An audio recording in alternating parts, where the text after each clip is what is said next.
second scripture comes to us from the 4th chapter of the book of Esther.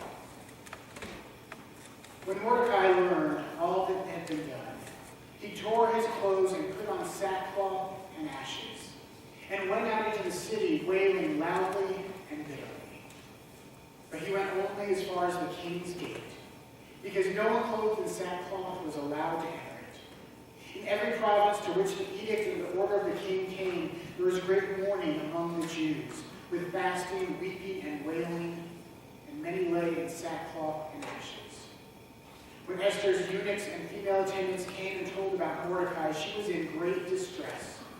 She sent clothes for him to be put on instead of his sackcloth, but he would not accept it. Then Esther summoned Hathach, one of the king's eunuchs assigned to attend to her, and ordered him to find out what was troubling Mordecai and why. So Hathach went out to Mordecai in the open square in the city in front of the king's gate. Mordecai told him everything that happened to him, including the exact amount of money Haman had promised to pay into the royal treasury for the destruction of the Jews.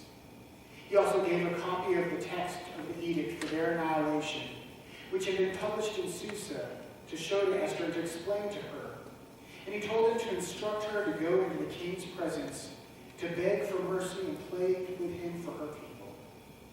Hathach went back and reported to Esther what Mordecai had said.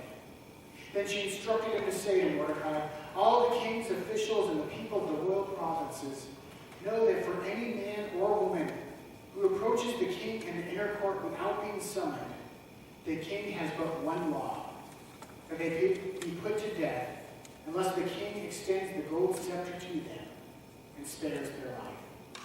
But 30 days have passed since I was called to go to the king. When Esther's words were reported to Mordecai, he sent back this answer. Do not think that because you are in the king's house, you alone of all Jews will escape. For if you remain silent at this time, relief and deliverance from the Jews will arise from another place. But you and your father's family will perish. And who knows but that you have come to a royal position for such a time as this? Then Esther sent this reply to Mordecai. Go, gather together all the Jews who are in Susa and fast for me. Do not eat or drink for 3 days, night or day. I and my attendants will fast as you do. When this is done, I will go to the king. And even though it's against the law, and if I perish, I perish. So Mordecai went and carried all of Esther's instructions. This ends the reading of God's holy word. May God add many blessings to the hearing of it. The grass withers and the flowers fade, but the word of the Lord endures forever. Let's pray. Gracious and loving God, we come into your house and gathered in your name to worship you. Enable us to hear your call in our lives. May the words in our mouth and the meditation of our hearts here together be found pleasing and acceptable in your sight. Our Lord, our Rock, our Redeemer.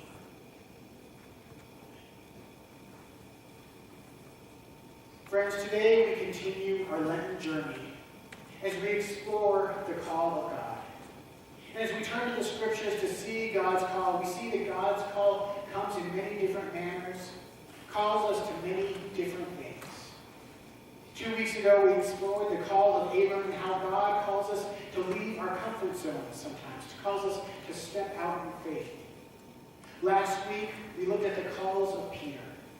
And we saw how Peter was called to different ministries at different times of our lives. And today we're exploring the call of Esther. Now the book of Esther is one of my favorite books of the Bible. It's a wonderful story, but it's not one that's read a lot in churches. It's not one that's preached a lot. And one of the reasons, it's one of the only books of the Bible in which God is actually never mentioned. It's also one of those books where it's hard to take one passage out because the whole story depends on each other. If you're not familiar with the story of Esther, today's passage might have been a little bit confusing for you. The book of Esther opens in a time when the Jews were still exiled. It opens with King Antiochus, who we also know as King Xerxes. And Xerxes' father had said that the Jews can return home, but not all of them can. And the story opens in the early years of Xerxes' reign. And Xerxes threw a huge party for days and weeks on end. And at the end of the party, he commanded that his wife come before him and his men so he could show her off. But for some reason, the queen refused. And some of Xerxes' advisors said to him, well, if word gets out that the queen is refusing the king's order, everyone is going to think they can refuse the king's orders. So Xerxes had his wife put to death. Now in this kingdom, there was a young Jewish orphan named Hadassah. And Hadassah was taken in by her uncle, Mordecai. And as she grew, it became very obvious that she was going to be a beautiful woman. And one day she was selected to be groomed for the king's harem. And there she went to basically a harem boot camp. If this was to take place today, I think it would be a great reality show because they gathered all these women together and taught them court etiquette and taught them how to wear proper clothes and makeup and to make themselves look as appealing for the king as possible. And Hadassah, wanting to hide her Jewish heritage, took on the name Esther. And she went to this boot camp and she learned etiquette and she learned how to dress herself and to put on makeup, and she was selected to be part of the king's harem. And after spending some time with the king selected her to be his wife. And she was wed to King Xerxes. Now Haman, the king's right-hand man, the prime minister, his power started to go to his head as he listened to Xerxes and he traveled through the kingdom. He's the other role player in this story, and he got so full of himself that he demanded that everyone bow to him as they would bow to the king. Everyone in the kingdom began to bow to him as he traveled from province to province until he ran into Mordecai, Esther's uncle. And Mordecai refused to bow to him. Mordecai felt that it was not right to bow to anyone but to God. And this infuriated him. He couldn't believe that someone would not bow to him. So he went back to Xerxes and he told this tale to her.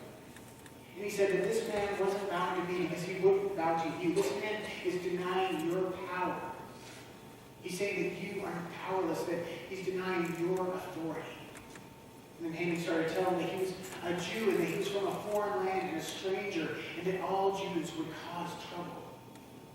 And he talked Xerxes into declaring an edict that on a certain day, all Jews in the kingdom would be put to death. And this got back to Mordecai. And that's where our passage today picks up. Mordecai hears this news and is distressed and begins wailing and weeping and puts on sackcloth and ash, the signs of Jewish mourning. And all of the Jews in the land start wailing and mourning because they know they're being put to death. And Mordecai begins to travel through the kingdom to try to find some salvation. But he can go no further than the king's gate because he was dressed in sackcloth. And there his adopted niece, Esther, hears this. And she sends him clothes so that he can enter into the king's palace, but he refuses to put them on. So she sends servants to find out what is going on. And he sends to her a copy of the edict. He sends to her the exact amount that Haman has bribed King Xerxes with. He sends to her word that all the Jews are to be destroyed. And she says, well, there's nothing I can do about it. I might be the king's wife, but no man or woman can enter the king in his inner court without being summoned, or they'll be put to death. And he's not summoned me for over 30 days. And Mordecai responds, do not think you will be safe. You and your father's family will be destroyed. The Jews will be saved from somewhere else, but you will not enjoy that salvation. But what do you know? It might be for such a time as this that you've been put into this royal position. And Esther sends back a reply, go, gather our Jewish brothers and sisters, fast for me, pray for me, and after 3 days I will approach the king, and if I perish, I perish. The story continues after our passage. Esther does approach the king, and the king holds out a golden scepter, saving her. And she pleads with the king and wins the king's favor. And the Jews are spared. And Haman actually revealed to be the villain that he is, and he ends up being put to death. But to me, this fourth chapter, this passage, captures the heart of the book of Esther. For me, the line, "for such a time as this," sums up Esther's story. Whenever I think of the book of Esther, those words, "for such a time as this," come to mind. Because it was for that very time that Esther was put in this royal position. She was in the right time, or in the right place at the right time. And so often in movies, we see this happen. We see someone in the right place at the right time. And it always makes me wonder. We see the Superman movie. That plane is torn apart and people are falling from the sky. And Superman just happens to be right there and fly around and save them. We never see it where Superman's on the other side of the world and can't get there in time and everyone plummets to the earth. The villains in the Batman movies always seem to attack Gotham City, where Batman lives. They never go to New York or San Francisco or Chicago or anywhere else. Even in the Die Hard movies, the terrorists decide to attack the exact building where John McClane just happens to be visiting his family for Christmas. And he's there to save the day. And we think about why, and it's because, well, that's how the writer of the movie wants it to happen. The writer has a story to tell. And the same thing is true in life. God is the author of all creation. God has a story to tell. So sometimes God puts us in the right place at the right time. That's what happened with Esther. She was put as Xerxes' wife for such a time as this.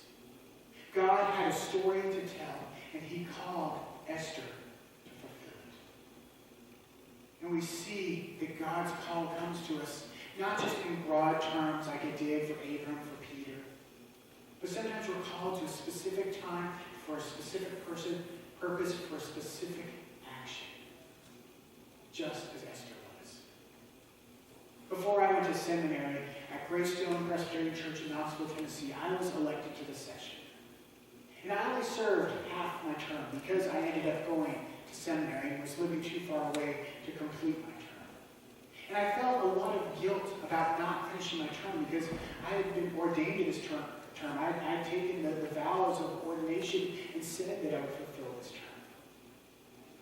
But when talking with some of my fellow elders as I was preparing to leave and sharing my guilt with them, they shared with me that they thought it was fine. That they felt like I'd been elected to session for a specific purpose and had fulfilled that purpose. I only served for a year and a half, but it was a tumultuous year and a half. During this time, our church became deeply divided. Half of the church rose up and tried to drive the pastor who had been there for 8 years out. And it broke the church. It became an us versus them mentality. And there was a lot of anger, a lot of bitterness. And I, as a member of session, was elected to the interim search committee. And we came down to 2 candidates. One who was a traditional candidate who would please everyone.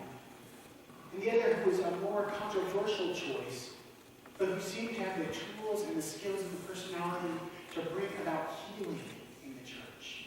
To bring the two sides together, to reunite us as the body of Christ.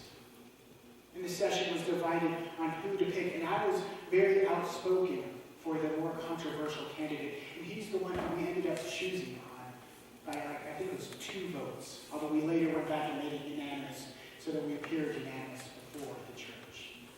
And he did bring the church together. He did bring about healing. But as I was preparing to go to seminary, my other elders told me that they felt that I was brought onto session for such a time as this. To help to put Eugene as our interim pastor, to help bring about healing in the church. But sometimes that specific time, sometimes that specific place isn't in the church. It isn't religious at all. Last week in Burbank, California, a couple was moving out of an apartment building. And as they were moving, they noticed toys falling out of a 3rd-story building. And then they saw a leg, and then they saw a child tumble out of that window. And they happened to be moving a mattress.